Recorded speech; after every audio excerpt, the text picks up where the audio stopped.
हम स्टार्ट करते हैं cell cycle. Okay, cell cycle.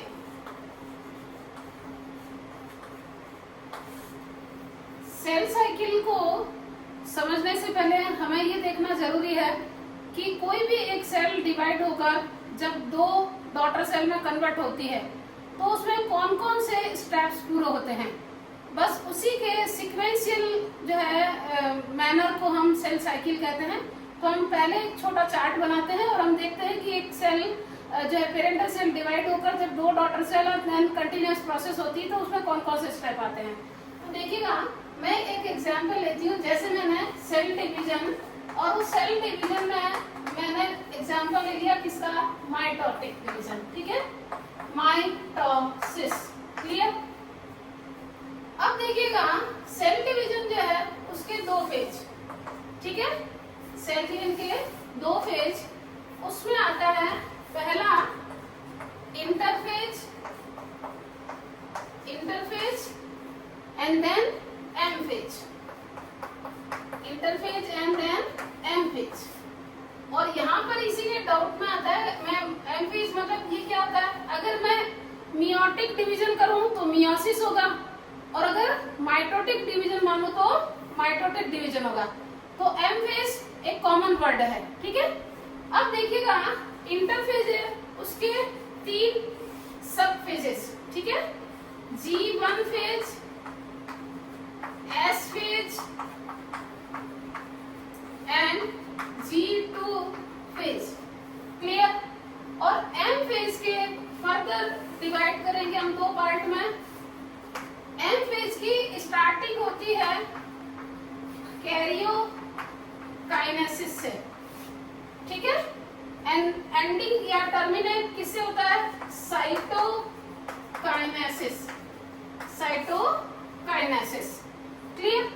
अब देखिएगा, इस G1 फेज जो है इसको दो तीन नामों से बोलते हैं। मैं इसको और करके लिख रही हूँ, गैप फेज फर्स्ट, या फिर मैं इसको क्या कहूंगी कि एक माइटोटिक डिवीजन। जैसे मैं अभी डिटेल हम बात करते हैं, ये हमारी सेल साइकिल है। ठीक है, ये सेल साइकिल है।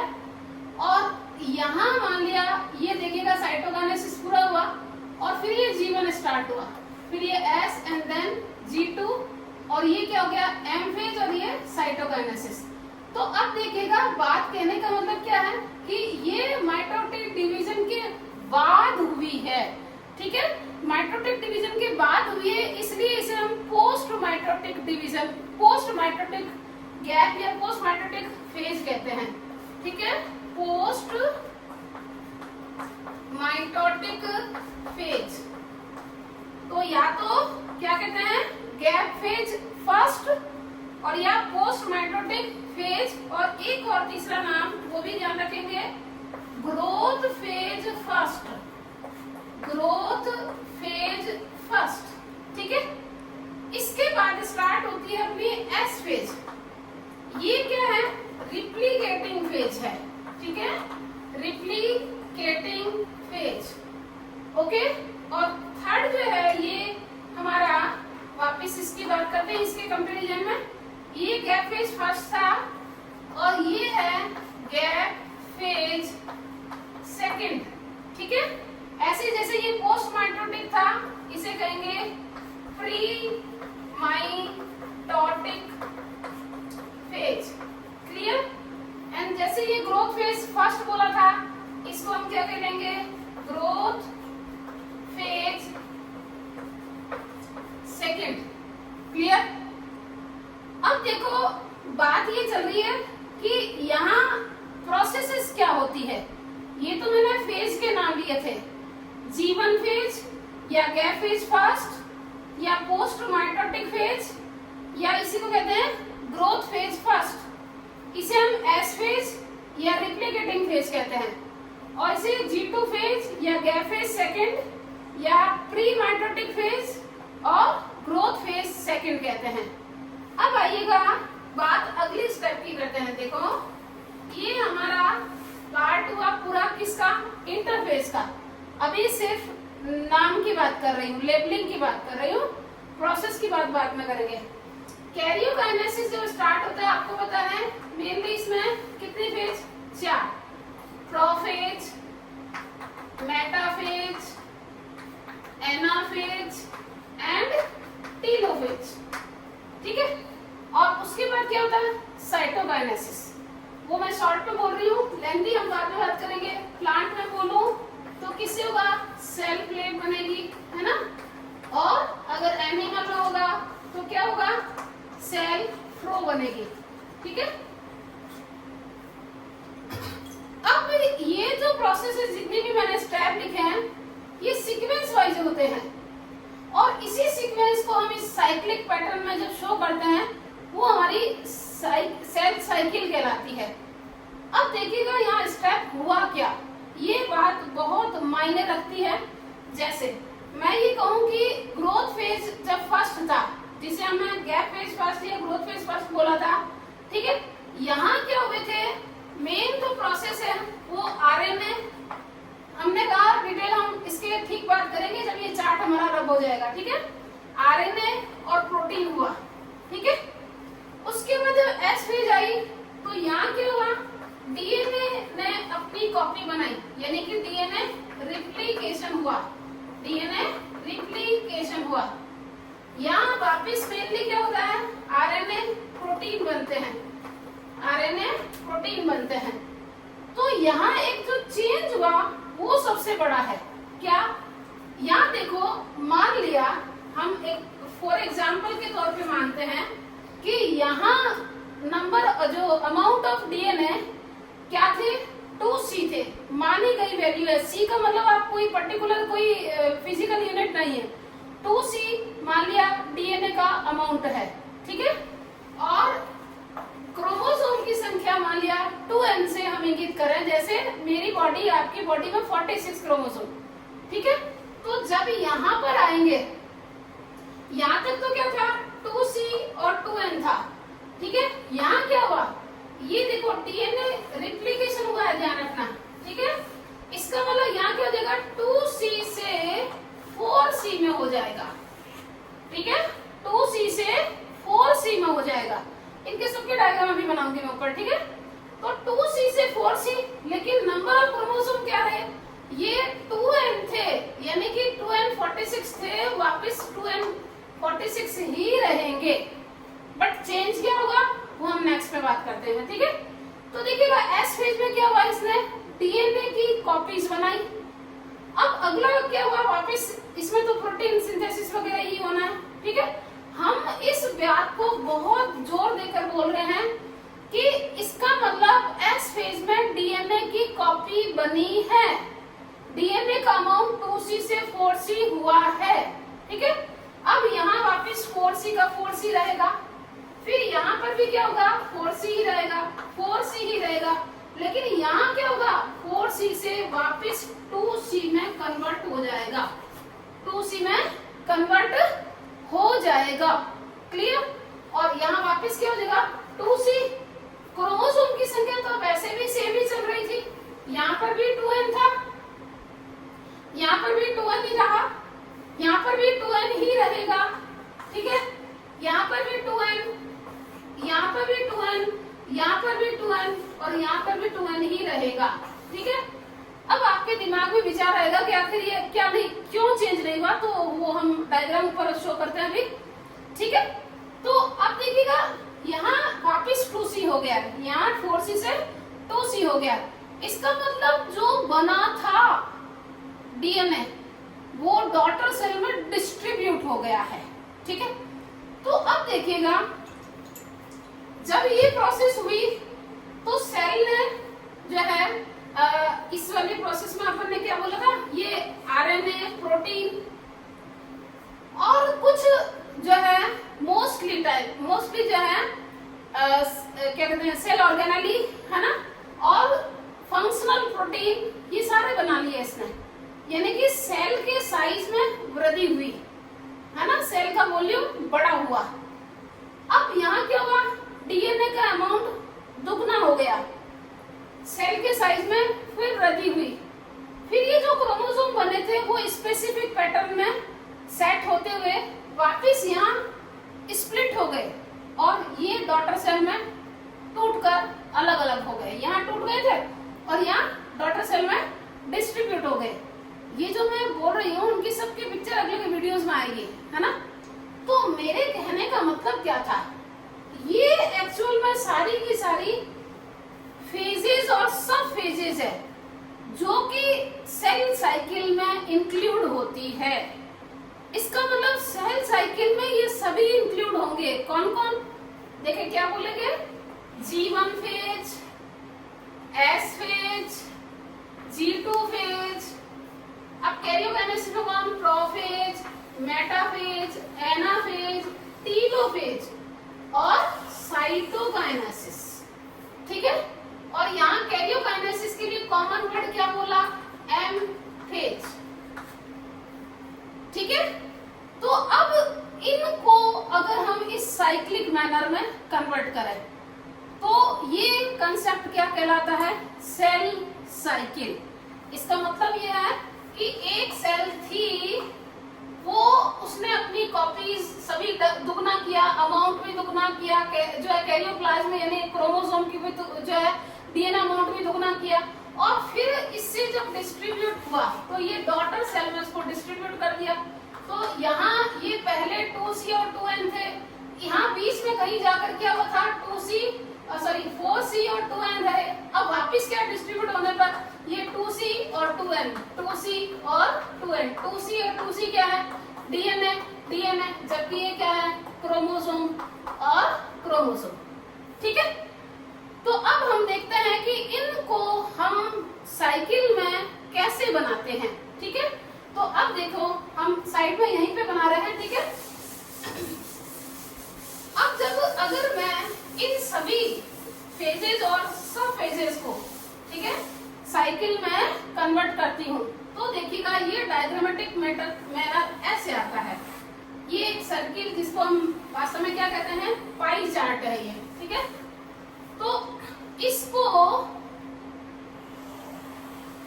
ये आया ऐसे, ये हम पार्ट में जितने भी मैंने नाम लिखे थे वो सारे इसमें इंक्लूड करूंगी, ठीक है।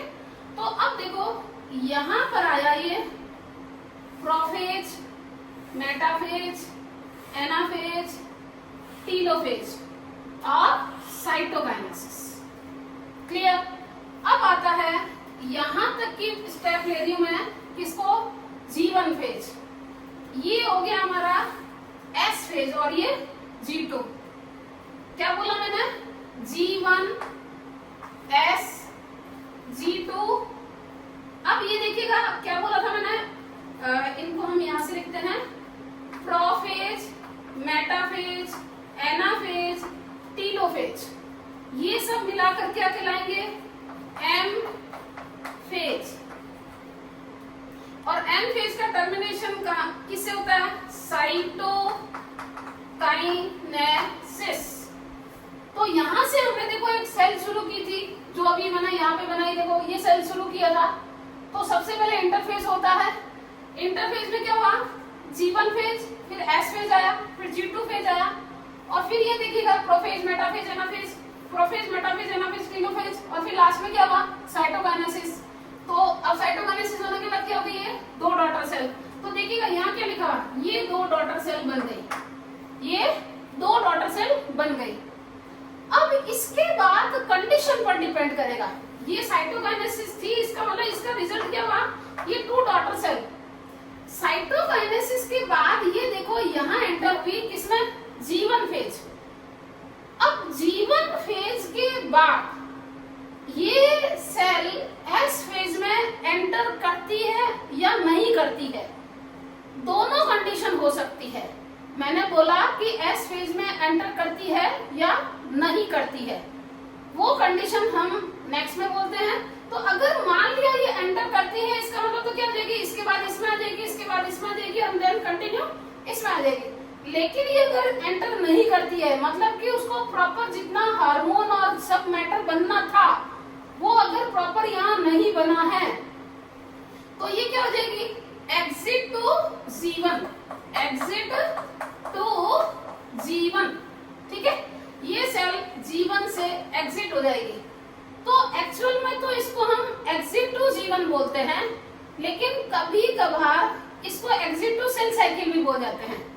अच्छा, ये जो एग्जिट जीवन है, इसको ध्यान रखना है, ये हो सकता है टेम्पररी ही बाहर आए और हो सकता है कि परमानेंट ही ये इससे बाहर निकल जाए।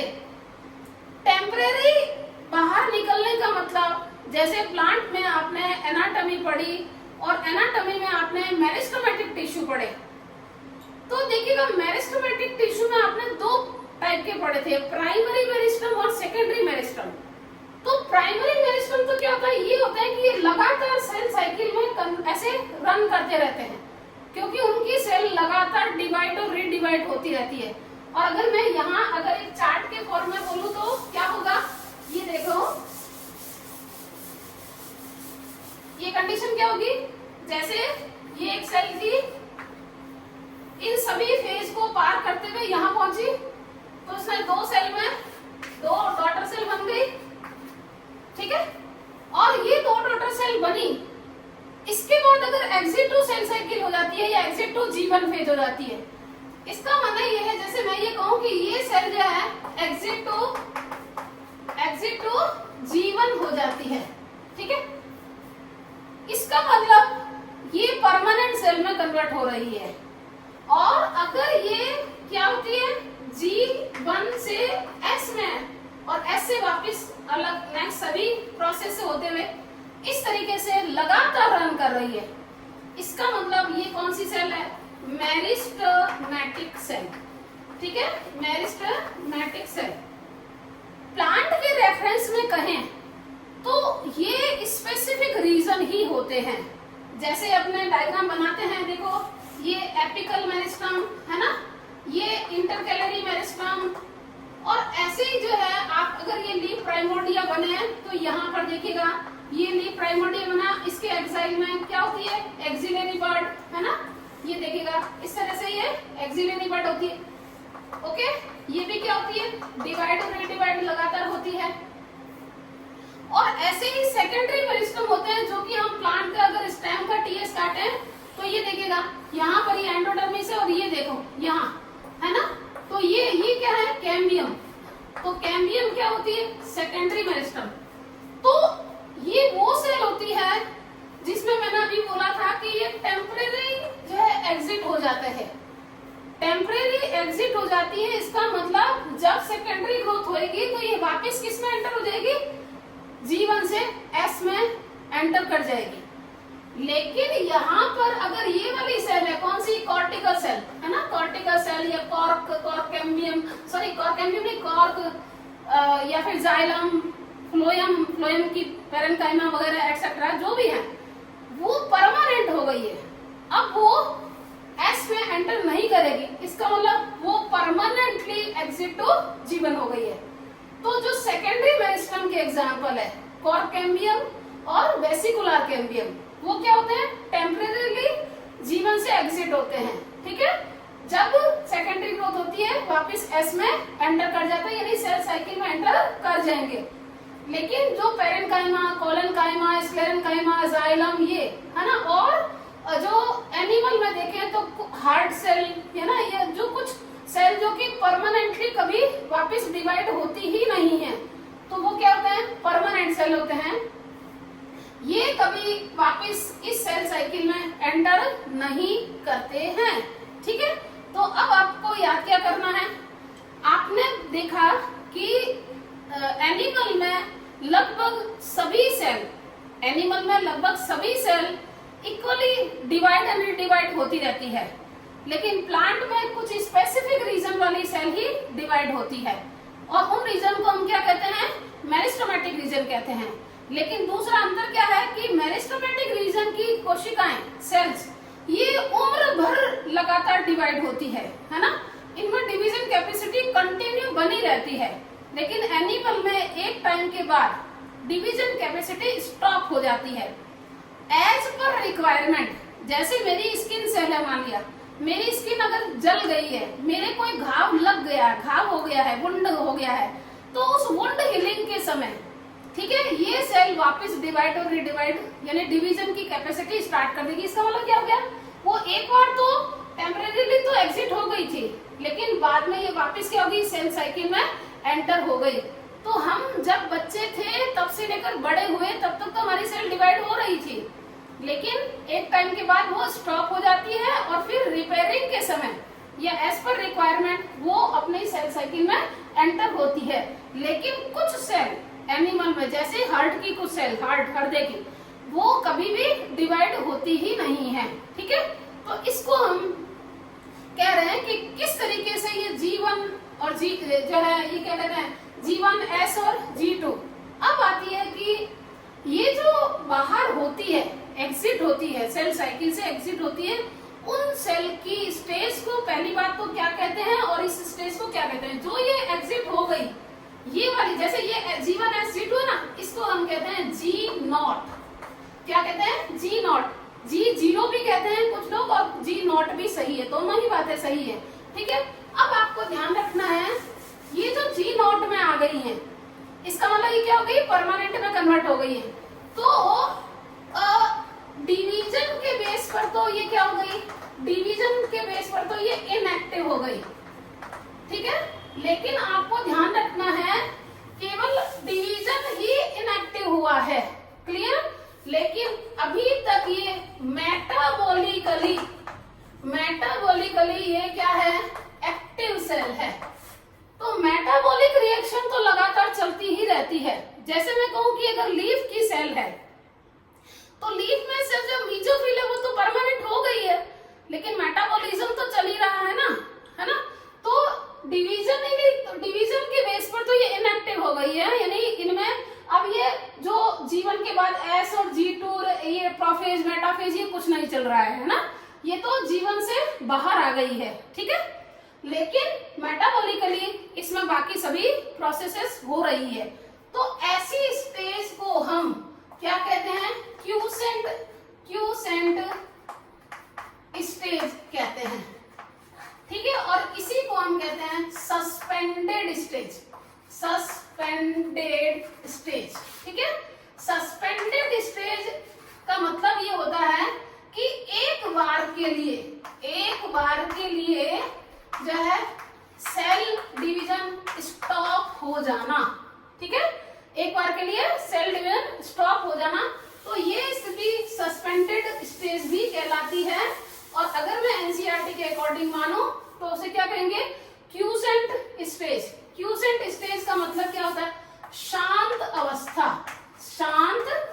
अवस्था। इसका मतलब अभी की स्थिति में सेल डिवीजन रुक गया है, अभी की स्थिति में सेल डिवीजन रुक गया है। ओके, अब देखो सेल साइकिल था। अब हम सेल साइकिल के बारे में कुछ नेक्स्ट बातें करते हैं। ठीक है, आइएगा, सेल डिवीजन की कौन सी स्टेज की क्या क्या विशेषता है उसको हम यहाँ लिखते हैं। ठीक है, अब देखो G1 phase. Okay, G1 phase की विशेष बातें क्या है आपको ध्यान रखनी, याद रखना है। ठीक है, एक तो आरएनए ट्रांसक्रिप्शन कह दो, या फिर मैं क्या कहूं इसी को, आरएनए सिंथेसिस, यानी आरएनए का अमाउंट बढ़ा। दूसरा प्रोटीन सिंथेसिस होते हैं। प्रोटीन सिंथेसिस में स्पेशल रूप से ध्यान रखना है, इस दौरान फंक्शनल प्रोटीन सिंथेसिस होता है। फंक्शनल प्रोटीन को हम मोस्टली किसमें इंक्लूड करते हैं, एंजाइम में इंक्लूड करते हैं।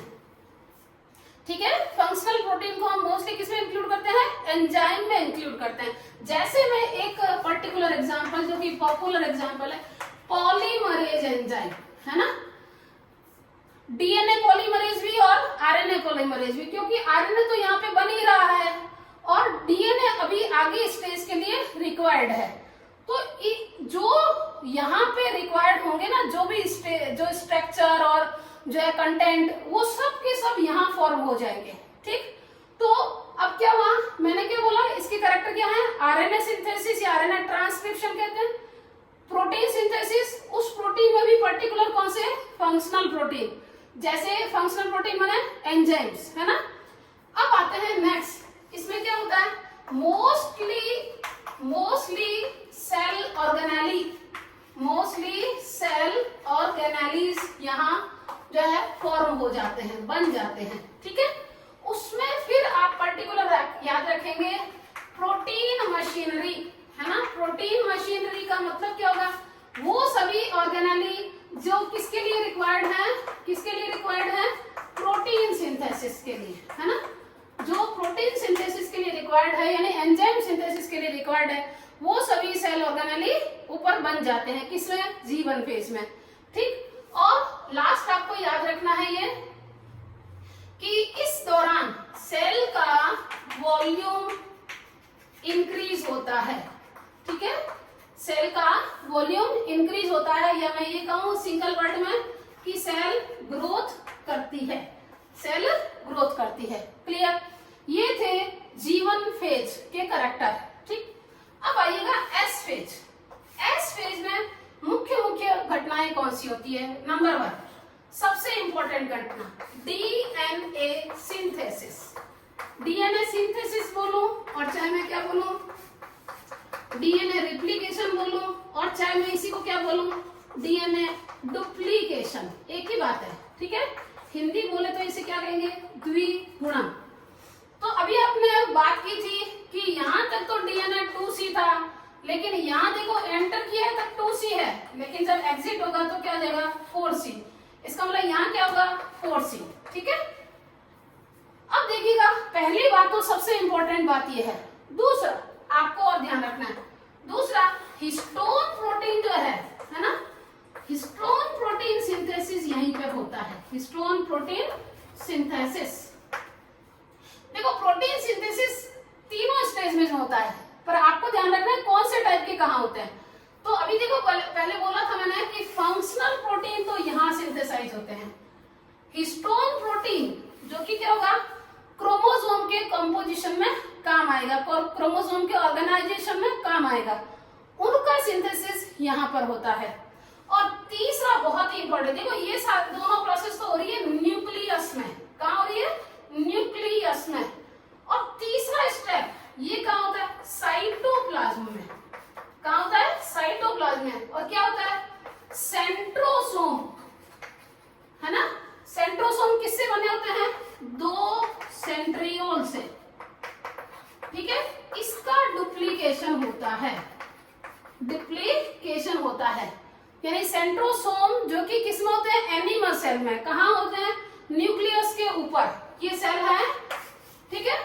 ये जो दोनों प्रोसेस थी, कौन सी, DNA हिस्टोन प्रोटीन, और बाकी ये वाली भी कौन सी, ये वाले प्रोटीन सिंथेसिस, ये भी सेल में भी होते हैं, लेकिन ये जो DNA डुप्लीकेशन और हिस्टोन प्रोटीन ये तो अंदर हो रहे थे, लेकिन सेंट्रोसोम वाला कहाँ हो रहा था, यहाँ बाहर हो रहा था, ठीक।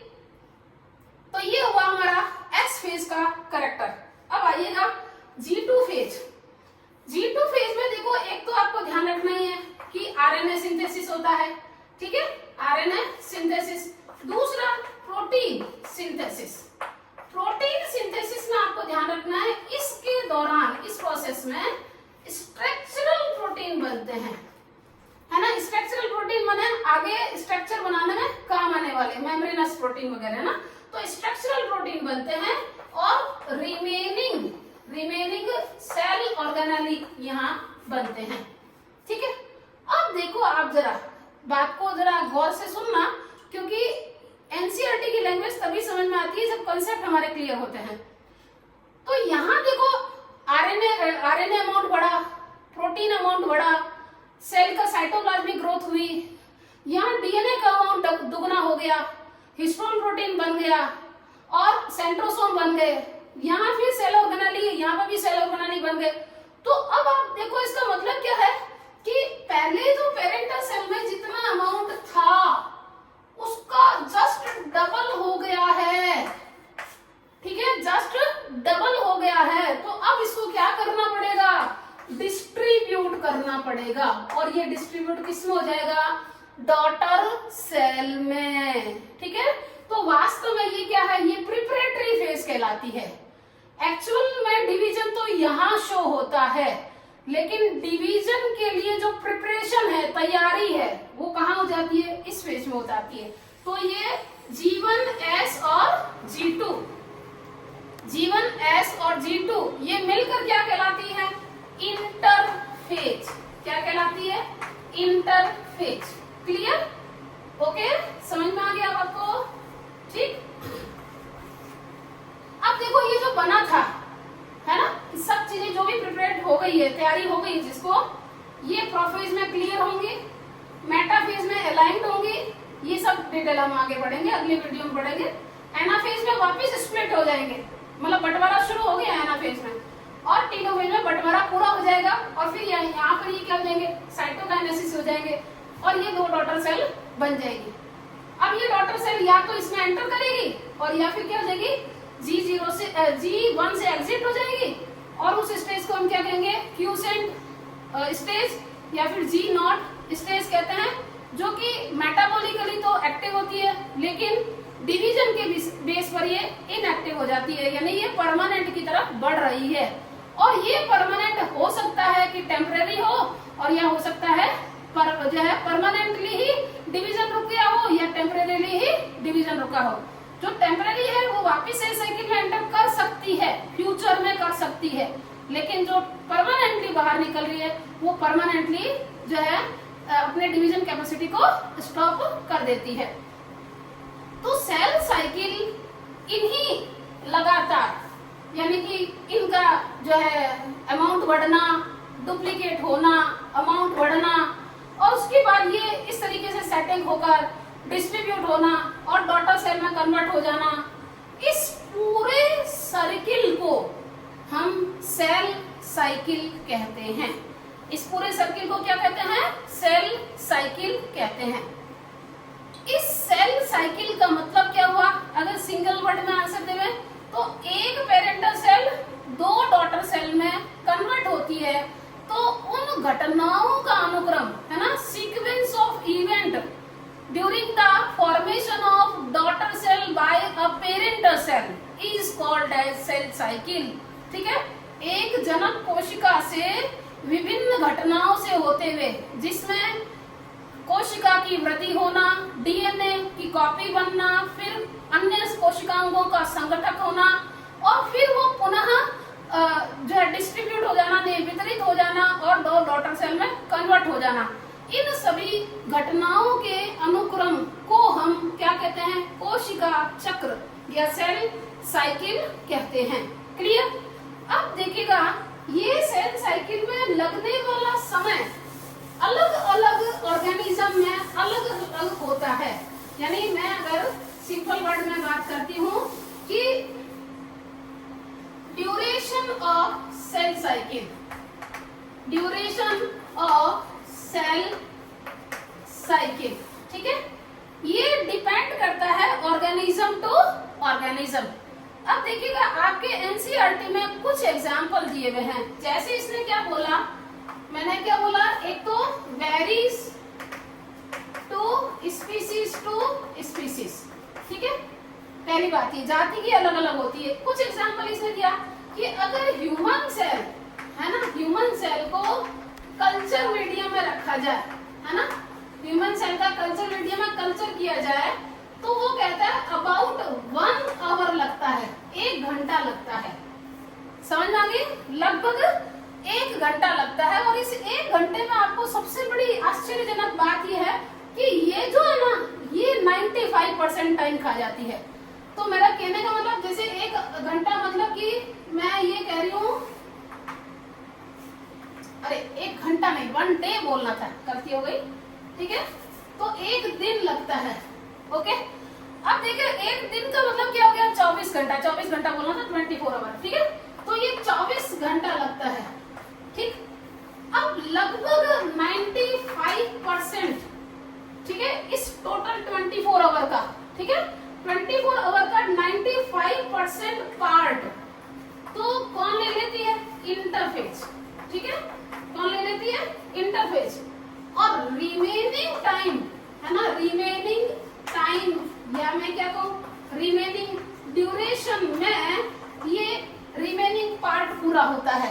यानी कौन रिमेनिंग, कौन कौन आएंगे, एम फेज, क्योंकि आपको पता है एम फेज का मतलब कैरियोकाइनेसिस एंड साइटोकाइनेसिस। और वो ये कह रहा है कि लगभग बोल रही हूँ, ठीक है, 1 आवर, ये असल में 1 आवर इसीलिए बोल दिया गया था यहाँ पर, ये 1 आवर यहाँ रखा, ठीक है, तो ये तो 1 डे है 1 घंटा ही में ये सारी प्रोसेस पूरी, सारे स्टेप इसी में पूरे होते हैं। और ये लगभग 23, क्योंकि क्या हो गया 24 है तो 1 आवर तो ये हुआ, तो इसका मतलब मोर देन जो है 23 जो है आवर्स इसमें लगते हैं। ठीक है, तो मेरे कहने का मतलब यह है कि 95% तो प्रिपरेशन में ही लगता है। आपको देख लो, कोई भी जो है एग्जाम की तैयारी करते हो, तैयारी में ज्यादा टाइम लगता है, एग्जाम तो 3 घंटे में ही पूरा हो जाता है, जबकि आप तैयारी में कितने साल लगा देते हो, है ना। तो तैयारी में हमेशा ज्यादा समय लगता है, ध्यान रखेंगे आप। ठीक है, अब इसमें भी आप अगर देखोगे ना तो G1 फेज में ज्यादा टाइम, उससे थोड़ा कम S में, और उससे बाद G2 में फेज में लगता है। ठीक है, चलेगा।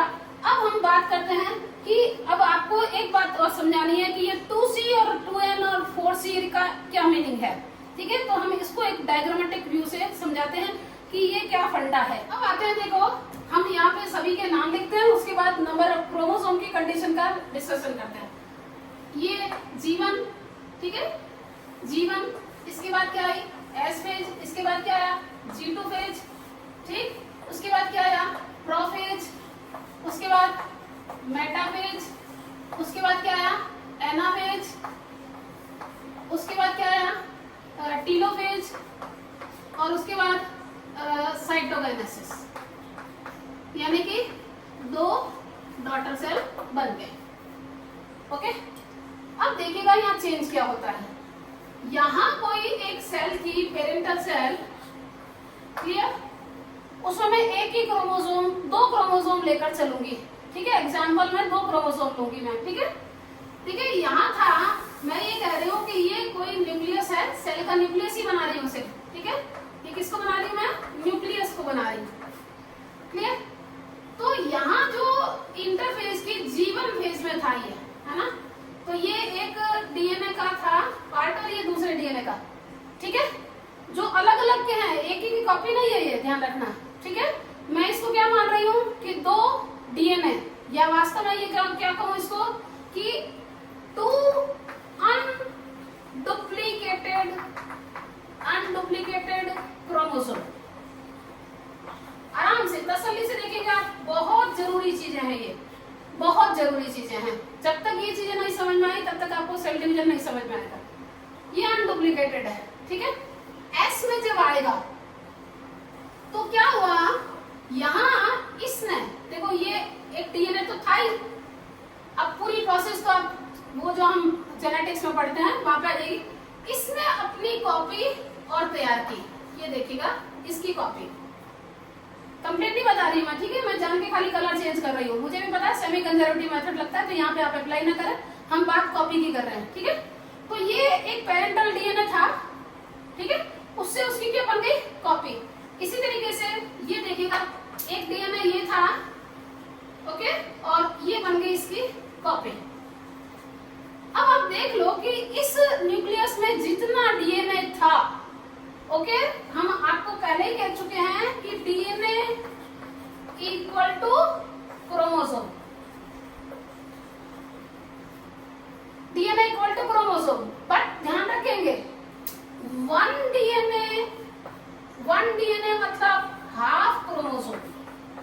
देखो नाम को ध्यान रखेंगे, 1 डीएनए मतलब हाफ क्रोमोसोम, और हाफ क्रोमोसोम को हम कहते हैं क्रोमैटिड। क्या कहते हैं, क्रोमैटिड। तो यानी ये जो कंडीशन थी, अच्छा इसके लिए तीसरा नाम ये लिख दिया, देखो, तो इसको क्या कहते हैं, अनडुप्लीकेटेड क्रोमोसोम, अनडुप्लीकेटेड क्रोमोसोम। ठीक है, तो इस कंडीशन में ये कौन सी वाली थी, G1 की, तो मैं 2 क्रोमोसोम बोल रही हूँ, बट ये कैसे हैं, अनडुप्लीकेटेड हैं, तो इनको मैं क्या कहूंगी, हाफ क्रोमोसोम कहूंगी। क्लियर, तो इसका मतलब क्या ध्यान रखेंगे, अगर उसी के क्या हो गए 2 डीएनए हो गए, मैंने बोला था अगर वो डीएनए 1 है तब तो हाफ क्रोमोसोम, अगर उसी की कॉपी बन गई है यानी दोनों डीएनए तैयार हो गए हैं, इसका मतलब वो क्रोमोसोम कहलाएगा। अब देखो, या तो मैं इसको क्रोमोसोम कह दूं और या मैं क्या कह दूं, डुप्लीकेटेड क्रोमोसोम, क्योंकि हमें क्या होता है यहाँ पे आगे प्रॉब्लम आएगी, है ना, तो उस प्रॉब्लम को हमें ध्यान रखना है। तो अगर आपको डिफरेंस करना हो, क्योंकि क्रोमोसोम तो ये भी है, वेल अलग बात है, बट क्रोमोसोम तो ये भी है और क्रोमोसोम ये भी है, लेकिन इस क्रोमोसोम का केवल एक ही डीएनए प्रेजेंट है और यहाँ आने पर क्या हो गया, एस फेज में इसकी कॉपी बन गई, यानी दोनों डीएनए प्रेजेंट है। तो ये क्रोमैटिड कहलाता है और ये क्रोमोसोम कहलाता है। पर क्रोमैटिड जब स्टार्ट करते हैं तो डाउट में आ जाते हैं बच्चे, तो इसको हम क्या कह देते हैं, दूसरे वे में अनडुप्लीकेटेड क्रोमोसोम कह देते हैं, और ये क्या हो गया, डुप्लीकेटेड क्रोमोसोम। ओके, तो ये कंडीशन कौन सी हुई, अनडुप्लीकेटेड क्रोमोसोम, जबकि ये क्या हुआ, डुप्लीकेटेड क्रोमोसोम हो गया। लेकिन ध्यान दो आप, क्रोमोसोम तो यहाँ पर भी 2 ही थे और यहाँ पर भी 2 ही हैं, यानी बात क्या चल रही थी कि क्रोमोसोम पहले 2n थे और अब भी 2n ही है। 2n कोई स्पेसिफिक संख्या नहीं लिखी है, ऐसे ही लिखा है, डिप्लॉयड की बात कर रहे हैं, लेकिन सेम नंबर की बात कर रहे हैं, कोई स्पेसिफिक नंबर नहीं दे रखा। जैसे मैं ये कहूँ कि पहले भी क्रोमोसोम 2 ही थे और अब भी क्रोमोसोम 2 ही है, लेकिन अगर C एक क्राइटेरिया मान ले, है ना, C मान ले, यूनिट मान ले, तो यहाँ कितना था अमाउंट, मान लिया 2C था, तो अब देख लो दुगना हो गया, है ना, यहाँ डीएनए 1 और 2 थे और यहाँ क्या हो गया, 2 ये तो 4 हो गए ना, तो यहाँ क्या हो गया, 4C हो गया। इसको कहते हैं हम 2C और 4C का कन्वर्जन। ठीक है, तो ये क्रोमोसोम की संख्या तो सेम रहती है, लेकिन डीएनए का अमाउंट दुगना हो जाता है। ठीक, देखो अब ये स्टेज सेम कहाँ रहेगी, G2 में भी यही रहेगी, प्रोफेज में भी ये रहेगी, मेटाफेज में भी ये रहेगी। ठीक है, डायग्रामेटिक व्यू हम आगे जब सेल डिवीजन पढ़ेंगे तब समझाएंगे आपको। एक यहाँ पे समझाना आपका जरूरी है। देखो अब ये 2 क्रोमोसोम थे, ठीक, और ये 2 क्रोमोसोम मेटाफेज में तो ऐसे अलाइंड हुए थे, ये देखिएगा, ये 2 क्रोमोसोम मेटाफेज में तो यूं अलाइंड हो गए थे। ठीक है, लेकिन एनाफेज में क्या हुआ, ये सेपरेट हो गए, यानी देखो अब वापिस क्या हो गया, अनडुप्लीकेटेड क्रोमोसोम। ये देख लीजिएगा अंतर क्या है, यहाँ कंडीशन क्या है, सेम, ये देखो ये डुप्लीकेटेड क्रोमोसोम, ये एक क्रोमोसोम और ये दूसरा क्रोमोसोम।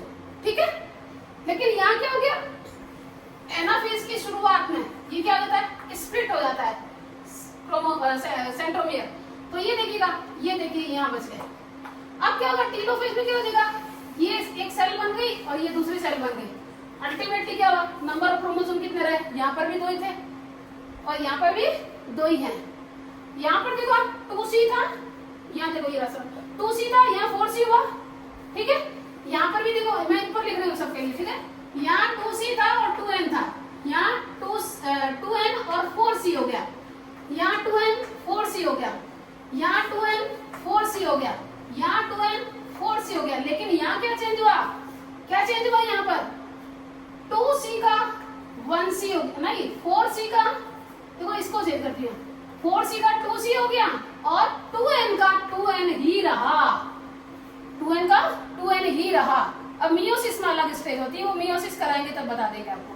ठीक है, जनरल आइडिया समझ में आना चाहिए कि 2C 4C का क्या फंडा है। ठीक है, अब ये देखो वापिस डॉटर सेल हुई, तो ये क्या हो गया, डॉटर सेल में बिल्कुल जैसे क्रोमोसोम क्या थे, अपने पेरेंटल सेल में थे, उसी कंडीशन में आ जाते हैं। तो इसे हम कहते हैं, इसका मतलब प्रोसेस क्या होगी, यहाँ पर पहले जो अमाउंट था वो इसमें अमाउंट, दूसरे अमाउंट बढ़े, यहाँ डीएनए और जो है सेंट्रोसोम बढ़े, यहाँ दूसरे अमाउंट बढ़े, फिर ये खाली क्या हुआ, तो यहाँ तो ये सेटअप हुआ है और फिर यहाँ स्प्लिट हो गया और फिर डॉटर सेल में डिस्ट्रीब्यूट हो गया। यही तो सेल साइकिल थी। ठीक है, इसको हमने एक सीक्वेंस में लगाया तो वो क्या कहलाती है, सेल साइकिल कहलाती है। और अगर ये प्रोसेस बीच में अपनी सेल साइकिल से एग्जिट हो जाए तो वो क्या कहलाती है, G0 या क्यूसेंट स्टेज कहलाती है। तो ये था हमारा according to NCERT cell cycle का एक्सप्लेनेशन।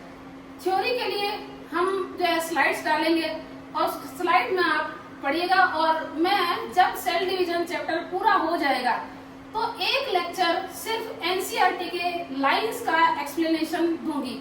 ठीक है, तो आप उसको वीडियो को लास्ट तक देखिएगा। ठीक, अगला वीडियो मेरा होगा रेगुलेशन ऑफ सेल साइकिल। ठीक है, कि किस तरीके से ये सेल साइकिल रेगुलेट होती है। क्लियर फंडा, तो हम अगले वीडियो में देखेंगे जो कि एनसीईआरटी में नहीं है लेकिन काफी इंपॉर्टेंट होती है, तो इससे हम आगे देखेंगे। तो मेरे ख्याल में आपको ये वीडियो पसंद आ गया होगा। ठीक, ओके, बाय।